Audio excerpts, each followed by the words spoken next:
Diane, you're right. What an extraordinary day it was here. Uncertainty and anxiety before the decision came down, and when this ruling was handed down, it was like a dam burst emotionally here and across the country. It was a day this court changed not only American law, but American life. The moment of victory. The two gay couples who brought the case from California and their lawyers emerging into a different America. Across the country, jubilation among supporters of same-sex marriage. A champagne toast in New York, tears and hugs in San Francisco. And Edie Windsor, 84 years old, who brought the case seeking to overturn the federal law that denied the validity of her marriage, declared victory. We won everything we asked and hoped for. Wow. The court, in a 5-4 opinion by Justice Anthony Kennedy, struck down the Defense of Marriage Act, which defined marriage under federal law as the union of one man and one woman, and thus denied legally married gay couples equal treatment under federal law. And that is unconstitutional, Kennedy wrote, because it demeans the couple, humiliates tens of thousands of children now being raised by gay couples, serves no legitimate purpose, and violates the Constitution's guarantee of equality. In California, ABC's Cecilia Vega talked with the Dumaino Vickers family, who say they always felt a little different, but not anymore.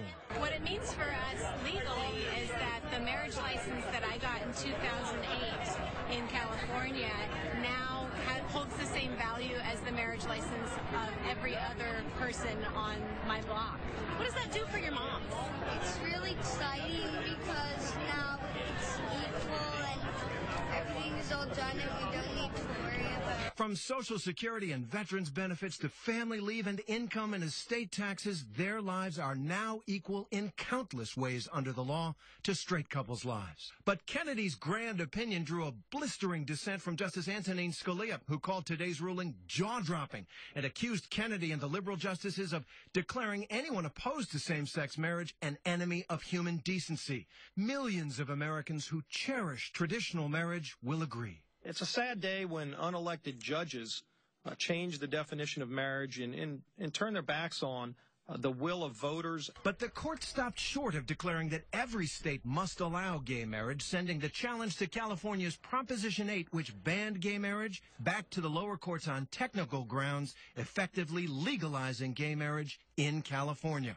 So the couples that brought the case, will you please marry me, will wed. We couldn't have imagined we would have to go on this journey to get married. I'm proud to be here, and I'm just thrilled that I actually get to marry the woman that I love.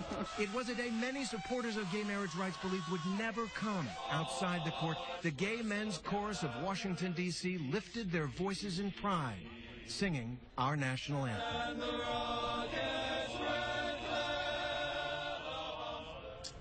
Terry, it's great to have you reporting on the Supreme Court. And you've been covering this court. You've been watching their rulings for some 20 years. Give us a sense tonight of the big picture. How will the arc of history see this day? It was history, Diane, as we've been saying, and not just because what this court did was extraordinary. Whenever it strikes down an act of Congress, that's rare. It not only struck down the Defense of Marriage Act and effectively legalized gay marriage in California, it's the language in this opinion. As you pointed out at the top, the court today broadened and deepened the meaning of equality in our Constitution, the central principle of American life. And that goes way beyond marriage. Justice Kennedy used the word dignity 9 times in his opinion. And it's that basic human dignity that he said is shared by gay couples and straight couples that is now enshrined in American law. It's going to be very hard from today going forward to pass laws that discriminate against Americans on the basis of their sexual orientation. This is a law which applies, a decision which applies to specific laws, but those principles have far-reaching effects. Terry Moran reporting in from the steps of the Supreme Court today. And here now is a map